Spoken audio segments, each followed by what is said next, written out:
I am a boy male 22. My name is Mysterious. Today I'm going to tell you the story of my old house. It is not a house.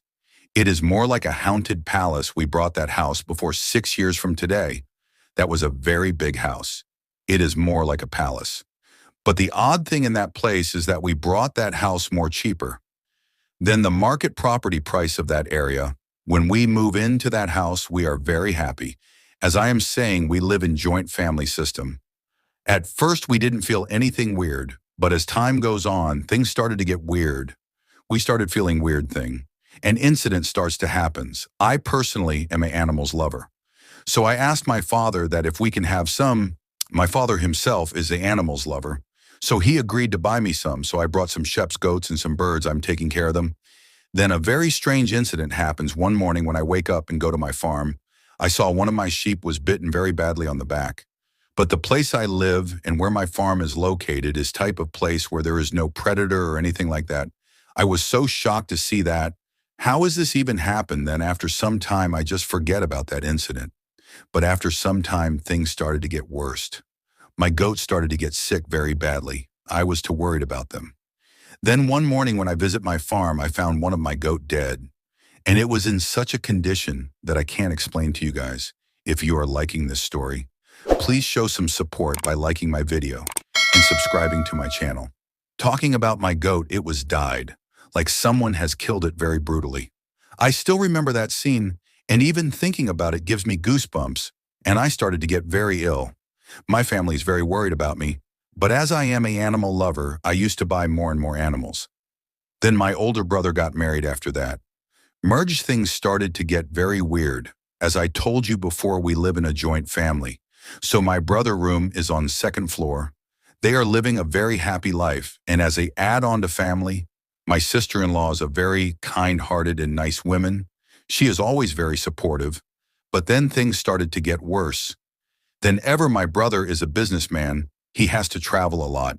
He was in Dubai at that time. It's about 10 in the night. My sister-in-law was sleeping in her room. Suddenly, she feels like a kitten has jumped on her when she removes her blanket. She saw there is nothing there. She get very scared that she stand up and try to reach the area where everyone was sitting. But when she reached the door, the notice that the door of her room was locked from outside, she started crying really hard, but no one can hear her. She then sent me a text. I went to her room and saw that it was locked from outside. I opened the room and bring her downstairs to my mother. My mother then recited the Holy Quran on her, and here the story take a twist. One of my old friend has a friend who is also an animal lover. He visits my city to buy some animals. Her contact me because I am also an animal lover, as you know. So the day he come to meet me, I bring him home. His name is also Mysterious. He wears some big stone rings in his finger. When I bring him home, before entering my house, he rolled his eyes mysteriously around my house. When he entered my house, he was quiet. But the surrounding starts making noise.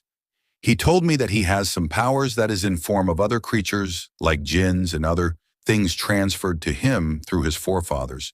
Then he by himself, without knowing anything, started telling me the incident happens to us in this house. I was shocked at how he know all that, because we never shares it with anyone. Then he said, there is an old nail in your farm, remove it. He stay for like 2 days in our house, then he go back to his city. But I was in contact with him after he left. I removed that nail in my farm. That was an old rusty nail in corner of my farm. After removing the nail thing, started to get more worse. He said me to do a ritual because some of our relatives has done some black magic on us. So the ritual he said me to do needs to be done on Thursday nights after Fahar Namaz. So in that ritual, I have to fill a metal bowl with oil and put about 10 nails in it because there are 10 people in our family. And I have to pour the bowl on a 4-way crossing near my house. After pouring it, I have to walk back to my house. But he said one thing, never to look back. So after some day that night comes, I pay the prayers, then I recited the Holy Quran, then I filled the bowl with oil, put nails in it. Then all of our family members has to see in the bowl. He then said if someone didn't see his face, he should tell it to me. I will tell it to him. All of my family members see the oil. Everyone has see their face, but my father and aunt can't see your reflection in it. I told him about that. He said them to recite Holy Quran right now, and then I go to pour the oil on the floor. Way I starts to walk after some time. I reach there. I pour it when I turn back.